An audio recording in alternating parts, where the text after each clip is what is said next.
Welcome back, student.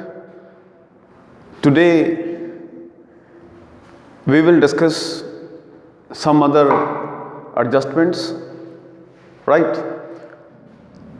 And you know very well the chapter 17 still continue, and we will talk about the adjustment of closing stock. तो राजे आज हम final count with adjustment में आपको adjustment सिखाने जा रहे हैं। राजे आज की जो एडजस्टमेंट है वो है राजे क्लोजिंग स्टॉक के बारे में, क्लोजिंग स्टॉक के बारे में, राइट। अगर राजे आपको क्लोजिंग स्टॉक ट्रायल बैलेंस के बाहर दिया हुआ है, मान लीजिए 100 रुपीज़ का क्लोजिंग स्टॉक है, तो राजे आपने इस क्लोजिंग स्टॉक को कैसे एडजस्ट करना है। तो राजे आप जब ट्रेडिंग अकाउंट बनाओगे, ठीक है जी, जब आप ट्रेडिंग अकाउंट बनाओगे तब आपको ये जो क्लोजिंग स्टॉक आपको ट्रायल बैलेंस के बाहर दिया हुआ है, इसको राजे आपने ट्रायल बैलेंस की क्रेडिट साइड में शो करना है। क्या लिख के? By closing stock. आपको ये ट्रायल बैलेंस की क्रेडिट साइड में शो करना है बाय क्लोजिंग स्टॉक। उसके बाद राजे जब आप बैलेंस शीट तैयार करोगे, क्या तैयार करोगे? Balance sheet. तब आपको बैलेंस शीट की एसेट साइड में शो करना है क्लोजिंग स्टॉक। तो इस तरीके से जो क्लोजिंग स्टॉक है ये राजे दो बार आएगा, एक बार ट्रेडिंग अकाउंट की क्रेडिट साइड में और दूसरी बार आएगा जी बैलेंस शीट की एसेट साइड में। ठीक है जी, राजे बात समझ आ गई आपको। इसके बाद राजे आप डिस्कस करेंगे अक्रूड इनकम के बारे में। राजे अगली जो एडजस्टमेंट है हमारी, जो नेक्स्ट एडजस्टमेंट है वो है राजे हमारी अक्रूड इनकम के बारे में। ACCRUED, accrued income. अब ये जो राजे अक्रूड इनकम है, ये ऐसी इनकम है जो हमें अर्न तो हो गई है बट हमें रिसीव नहीं हुई। तो इसके बारे में हम कह सकते हैं कि income earned, EARNED, income earned but not received, income earned but not received. तो ये स्टूडेंट ऐसी इनकम है जो आपको अर्न तो हो गई है लेकिन आपने वो इनकम रिसीव नहीं की है। ठीक है जी, अब इसकी हम एडजस्टमेंट देखेंगे। ठीक है जी, तो स्टूडेंट देखिए कि अगर आपको कोई ट्रायल बैलेंस दिया हुआ है, ठीक है जी, मैं राजे आपको एग्जाम्पल नंबर 4 डिस्कस करने जा रहा हूँ, इलस्ट्रेशन नंबर 4। अब मान लीजिए राजे आपको ट्रायल बैलेंस दिया हुआ है, आपको क्या दिया हुआ है? Trial balance. ट्रायल बैलेंस दिया हुआ है, ट्रायल बैलेंस में डेबिट और क्रेडिट साइड आपको दी हुई है और साथ में दिया हुआ पर्टिकुलर। और जो ट्रायल बैलेंस में आपको दिया हुआ है interest on investment, interest on investment, interest on investment आपको दिया हुआ है क्रेडिट साइड में 2000, क्योंकि ये आपकी इनकम है, इनकम ना जो क्रेडिट साइड में शो होती है। और इसके बाद आपको दिया हुआ rent received, rent received, rent receive दिया हुआ आपको 1000। तो राजे आपको इनकम साइड में दो तरह की इनकम ट्रायल बैलेंस में दी हुई है। ठीक है जी, अब नीचे आपको एडजस्टमेंट दी हुई है कि जो आपका इंटरेस्ट है, इंटरेस्ट जो है वो अक्रूड है, इंटरेस्ट अक्रूड है 400 रुपीज़, आपको मिला नहीं है। और जो रेंट अक्रूड है, रेंट अक्रूड है 150, 150 रुपये का। तो आपको दो तरह की इनकम जो है वो आपको दी हुई है, जो कि अक्रूड इनकम है। जो ये जो रेंट है ये पर मंथ का है, रेंट आपको पर मंथ का दिया हुआ है 150, और लिखा है कि बिल्डिंग जो यूज़ हुई है वो 12 मंथ की यूज़ हुई है। ठीक है जी, अब आपको क्या करना है? प्रॉफिट एंड लॉस अकाउंट तैयार करना है। क्लियर? और आप यूज़ करोगे, देखो 150 को अगर आप 12 से मल्टीप्लाई करोगे 150 इंटू 12 1800। तो अगर आपका जो रेंट है वो अब आपने जो प्रॉपर्टी दी हुई है वो राजे दी हुई है रेंट पे 150 पर मंथ पे। तो राजे सबसे पहले आप टोटल रेंट कैलकुलेट कर लो। अब देखो आपका जो टोटल रेंट है वो कितना बनता है, 150 रेंट है पर मंथ का, 12 से मल्टीप्लाई करोगे तो राजे आपका टोटल रेंट बनता है 1800। बट आपको कितना रिसीव हुआ है 1000, इसका मतलब 800 रेंट अभी भी अक्रूड है। ठीक है जी। और बाकी जो इंटरेस्ट अक्रूड है वो है 400 रुपीज़ का। तो ये जो अक्रूड वाली आइटम होती हैं, ठीक है, ये क्या होती हैं आपने ऐड कर देनी है। तो जब आप प्रॉफिट एंड लॉस अकाउंट तैयार करोगे, प्रॉफिट एंड लॉस अकाउंट तैयार करोगे तब आपको क्या करना है, देखिए ये प्रॉफिट लॉस अकाउंट की डेबिट साइड है, ये क्रेडिट साइड है और ये साइड है आपकी पर्टिकुलर। ठीक है जी। जो आपको ट्रायल बैलेंस में दिया हुआ इंटरेस्ट, सबसे पहले प्रॉफिट एंड लॉस अकाउंट में आप लिखोगे क्रेडिट साइड में आपको राजे इंटरेस्ट दिया हुआ है 2000 रुपीज़ का। ये रेंट तो इंटरेस्ट तो आपने रिसीव कर लिया, लेकिन 400 का इंटरेस्ट अभी आपको रिसीव हुआ नहीं है, अर्न हो गया। तो वो 400 का अक्रूड इंटरेस्ट इसमें ऐड कर दीजिए। तो आपका जो इंटरेस्ट बनेगा, इनकम बनेगी नेट, ये बनेगी 2400 की। इसके बाद आपको जो रेंट रिसीव हुआ है वो भी आपकी इनकम है, इंडायरेक्ट इनकम। तो प्रॉफिट एंड लॉस अकाउंट की क्रेडिट साइड में आप शो करोगे जितना आपको रिसीव हुआ है। ट्रायल बैलेंस में लिखा है कि आपको रिसीव हुआ 1000 और आपका टोटल रेंट बनता है 1800 का, आपको 1000 रिसीव हो गया। 800 रुपये का क्रूड रेंट इसमें आप ऐड कर दो तो आपको प्रॉफिट एंड लॉस अकाउंट में जो इनकम शो करनी है अपनी वो 1800 की शो करनी है। इसी तरह इसके बाद जब आप बैलेंस शीट तैयार करोगे, मैं आपको बैलेंस शीट तैयार करके दिखा रहा हूँ।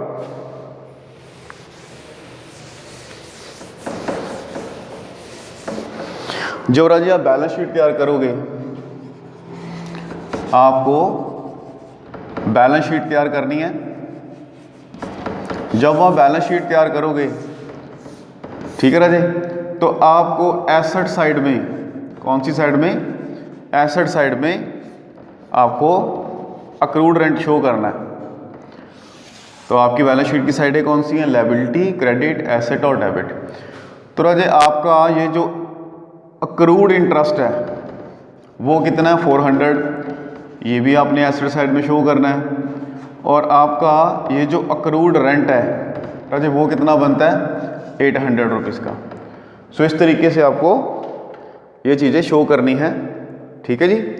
उम्मीद है कि आपको ये एडजस्टमेंट समझ में आ गई होगी अक्रूड इनकम वाली। ठीक है राजे।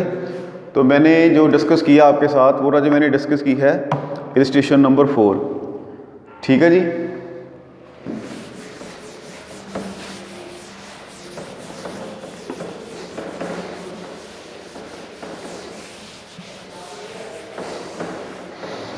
अब राजे मैं आपके साथ डिस्कस करने जा रहा हूँ, एडजस्टमेंट है मेरी। नेक्स्ट एडजस्टमेंट जो मैं आपके साथ डिस्कस करूँगा वो है Raje income received in advance. Income received in advance. Income received in advance. अगर राजे आपको कोई इनकम एडवांस में रिसीव होती है तो राजे ये इनकम नेक्स्ट ईयर के साथ लिंक रखेगी। इस इनकम को हम पर्टिकुलर जो इनकम ट्रायल बैलेंस में दिया होगा इनकम, उसमें से ये माइनस करेंगे। क्योंकि आपने इनकम एडवांस रिसीव करनी है तो आपका काम करना आपकी लायबिलिटी है, तो इसे हम दूसरी बार लायबिलिटी साइड में शो करेंगे। ठीक है जी। तो इसके लिए राजे मैं एग्जाम्पल नंबर 5 डिस्कस करने जा रहा हूँ। Example number 5। तो राजे एग्जाम्पल नंबर 5 में आपको ट्रायल बैलेंस दिया हुआ है। ट्रायल बैलेंस की डेबिट साइड है, क्रेडिट साइड है और पर्टिकुलर है। ट्रायल बैलेंस आपको गिवन है। तो ट्रायल बैलेंस में आपको दिया हुआ है apprentice premium, apprentice premium, apprentice premium. अब राजे अप्रेंटाइज प्रीमियम होता क्या है, ये है तो हमारी इनकम। कई बार क्या होता है कि हमारा जो बिजनेस होता है वो एम्प्लॉयज़ को ट्रेनिंग प्रोवाइड करता है और एम्प्लॉय से फ़ीस चार्ज करता है। तो ये फ़ीस हमारे बिजनेस के लिए इनकम होती है। ठीक है जी। इसको बोलते हैं अप्रेंटाइज प्रीमियम। तो आपको इनकम साइड में दो तरह की इनकम दी हुई है, ठीक है जी। और आपको लिखा हुआ है कि एडवांस अप्रेंटाइज प्रीमियम रिसीव हुआ। एडवांस एडजस्टमेंट में लिखा हुआ है कि एडवांस अप्रेंटाइज प्रीमियम राजे 400 का आपने रिसीव किया हुआ है नेक्स्ट ईयर के लिए, ठीक है जी। और कमीशन जो है वो आपने 1000 रिसीव कर रखा है एडवांस में। एडवांस कमीशन राजे वो आपने रिसीव कर रखा है 1000 का। तो इसको अपन राजे शो करना है, किस तरीके से ये चीज़ें शो होंगी। तो राजे जब आप प्रॉफिट एंड लॉस अकाउंट बनाओगे, मैं आपको दिखा रहा हूँ कैसे सेट करना है। आप राजे प्रॉफिट एंड लॉस अकाउंट बनाओगे और एक बनाओगे आप बैलेंस शीट। तो प्रॉफिट एंड लॉस अकाउंट में किस तरीके से ये आइटमें शो होंगी और आपकी बैलेंस शीट में किस तरीके से शो होंगी, उसके बारे में मैं बात करूंगा। तो बैलेंस शीट की ये होगी लायबिलिटी साइड, ये होगी क्रेडिट साइड, ये हो गई एसेट साइड, ये हो गई डेबिट साइड, इधर ये प्रॉफिट एंड लॉस अकाउंट की डेबिट साइड, क्रेडिट साइड, और ये हो गया राजे पर्टिकुलर। ये जो आपने अप्रेंटाइज प्रीमियम रिसीव किया है, क्योंकि ये इनडायरेक्ट इनकम है, इसलिए आप इसको प्रॉफिट एंड लॉस अकाउंट की क्रेडिट साइड में शो करोगे 2000 रुपीज़।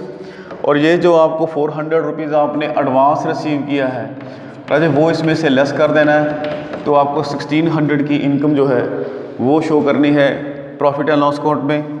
इसी तरह आपको जो कमीशन रिसीव हुआ है राजे, ट्रायल बैलेंस में लिखा है कि आपको 5000 का कमीशन रिसीव हुआ। इसमें से ये जो एडवांस कमीशन रिसीव हुआ है 1000 का, वो लेस करके प्रॉफिट एंड लॉस अकाउंट में आप कितनी इनकम शो करोगे 4000 की। तो ये जो दो चीज़ें आपने एडवांस में रिसीव की हैं, अब काम करना हमारी लायबिलिटी है, इसलिए ये बैलेंस शीट की लायबिलिटी साइड में भी आएंगी। तो लायबिलिटी साइड में आपको लिखना होगा advance apprentice premium, advance apprentice premium जितना आपने एडवांस रिसीव किया 400, और एक आएगा एडवांस कमीशन।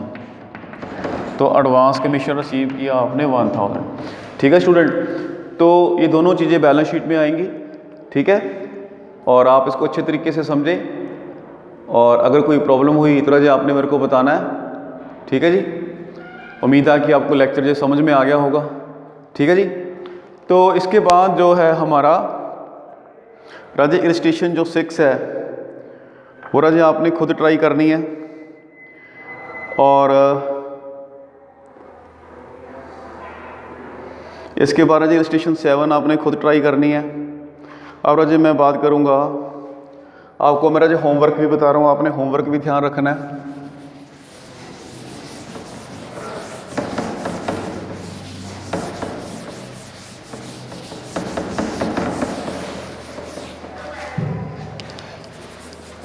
राजे होमवर्क में मैं आपको बताने जा रहा हूँ कि आपने इलस्ट्रेशन 3, 6 और 7 ये खुद ट्राई करनी है, और साथ में इसकी फॉलोअप ट्राई करनी है, ठीक है राजे।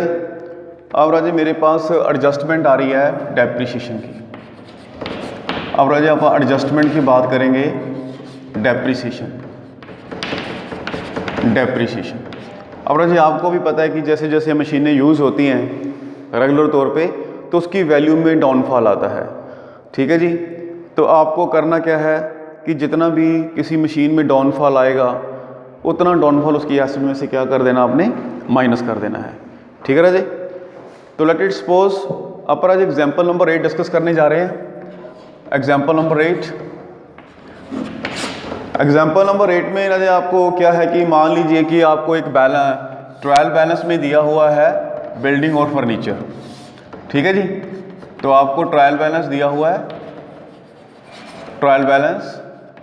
तो राजे ट्रायल बैलेंस में आपको एक तो बिल्डिंग दी हुई है और दूसरा आपको दिया हुआ है फर्नीचर। राजे बिल्डिंग और फर्नीचर आपको दो तरह की आइटम दी हुई है। आपको राजे 5 लाख रुपए का दिया हुआ है बिल्डिंग, और जो फर्नीचर है वो दी हुई है आपको 20,000 रुपीज़ की।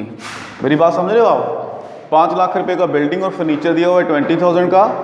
और राजे नीचे एडजस्टमेंट में लिखा हुआ है कि आपने ये जो बिल्डिंग है उस पर 5% की डेप्रिसिएशन लगानी है।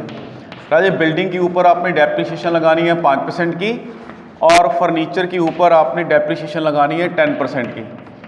तो राजे इसको आप सेट कैसे करोगे, इसके बारे में आप बात करेंगे। तो राजे सबसे पहले मैं आपको बताना चाहूँगा कि आपको एक तो प्रॉफिट एंड लॉस अकाउंट बनाना है। क्या बनाना है? Profit and loss account. तो प्रॉफिट एंड लॉस अकाउंट में क्या करना है कि जितनी आप डेप्रीशिएशन लगाओगे, क्योंकि ये हमारा इनडायरेक्ट एक्सपेंस है, इसको प्रॉफिट एंड लॉस अकाउंट में शो करेंगे। तो आप देख रहे हो कि प्रॉफिट एंड लॉस अकाउंट बन के तैयार हो गया, पर्टिकुलर डेबिट पर्टिकुलर क्रेडिट। तो जो हमारी बिल्डिंग है 5 लाख रुपए की, इसके ऊपर आप 5% डेप्रीशिएशन लगाओगे। तो जब आप डेप्रीशिएशन लगाओगे तो 25,000 आ जाएगी। तो आपको डेबिट साइड में क्या लिखना है? डेप्रीशिएशन। ये डेप्रीशिएशन आप बिल्डिंग की शो कर रहे हो, बिल्डिंग की शो कर रहे हो, उसका अमाउंट आ रहा है 25,000। इसके बाद आप फर्नीचर के ऊपर लगाओगे 10%, तो 2,000 रुपीज़ की डेप्रीशिएशन आएगी। तो इसको आप प्रॉफिट एंड लॉस अकाउंट की डेबिट साइड में शो करोगे। तो जितनी भी आप डेप्रीशिएशन लगा रहे हो, जो प्रॉफिट एंड लॉस अकाउंट की डेबिट साइड में शो कर रहे हो। इसके बाद आपको सेकेंड टाइम यही डेप्रीशिएशन को बैलेंस शीट में शो करना है। तो जब आप बैलेंस शीट में शो करोगे तब आप कैसे करोगे? आपको ना जो बैलेंस शीट की एसेट साइड उठानी है, उसके बीच में सबसे पहले आपने जितनी बिल्डिंग आपको दी हुई है ट्रायल बैलेंस में, वो नोट करनी है। आपको 5 लाख रुपए की बिल्डिंग दी हुई है, इसमें से राजे वो डेप्रीशिएशन आप लेस कर दोगे जो आपने प्रॉफिट एंड लॉस अकाउंट में शो की है। 25,000 की इसमें से लेस कर दीजिए, 4,75,000 का आपकी बिल्डिंग की कॉस्ट रह गई है। इसके बाद आपको ट्रायल बैलेंस में फर्नीचर दिया हुआ है, तो आपको जो फर्नीचर है वो बैलेंस शीट में नोट करना है। आपको फर्नीचर दिया हुआ है 20,000 रुपीज़ का, इसमें से आप क्या लेस कर दोगे? डेप्रीशिएशन। तो ये डेप्रीशिएशन आपको ट्रायल बैलेंस में कितनी दी हुई है, प्रॉफिट एंड लॉस अकाउंट में कितनी दी हुई है? 2,000 की। तो लेस करने के बाद आपके पास जो है 18,000 रुपये की फर्नीचर की कॉस्ट रह जाएगी। ठीक है राजे। तो अगर आप इसकी एंट्री करना चाहो जर्नल एंट्री, तो जर्नल एंट्री बहुत सिंपल है। तो राजे आपको डेप्रीशिएशन को एक्सपेंस मानते हुए, ठीक है जी, नॉन कैश एक्सपेंस है, जर्नल एंट्री में आपको डेप्रीशिएशन डेबिट करना है और जिस जिस एसेट पे लगाई है उस एसेट को क्या करना है? क्रेडिट। एक आपने बिल्डिंग पे लगाई है, बिल्डिंग को क्रेडिट कर दीजिए 25,000 से। एक आपने फर्नीचर के ऊपर लगाई है तो फर्नीचर को भी क्रेडिट कर दो आप 2,000 से। तो आप देख रहे हो कि 27,000 की आपकी टोटल डेप्रीशिएशन बनती है। इस तरीके से आप इसको करोगे। ठीक है जी, बात समझ में आ रही है आपको? चलिए अब राजे, अगर आपको मैं कहूं कि अगर आपको क्वेश्चन में प्लांट एंड मशीनरी दी हो 2 लाख रुपीज़ की और प्रोविज़न दी हो 50,000 की, तब आपको क्या करना है? और डेप्रीशिएशन भी आपको लगा रखी है 10%। ठीक है जी। तो राजे होगा क्या? डेप्रीशिएशन कितनी है आपकी? 2 लाख रुपीज़ की। 10% निकालोगे तो पहले आपको राजे इसको डेप्रीशिएशन, प्रोविज़न फॉर डेप्रीशिएशन में ट्रांसफ़र करना होएगा। उसके बाद 20,000 की ये जो है आपको प्रॉफिट एंड लॉस अकाउंट में शो करनी होएगी। ठीक है जी। तो आपको टोटल जो बैलेंस शीट में डेप्रीशिएशन लेस करनी है राजे, वो फिर 70,000 की है। ठीक है राजे। मैं आपको राजे क्वेश्चन एक और करा रहा हूँ, एग्जाम्पल नंबर 9।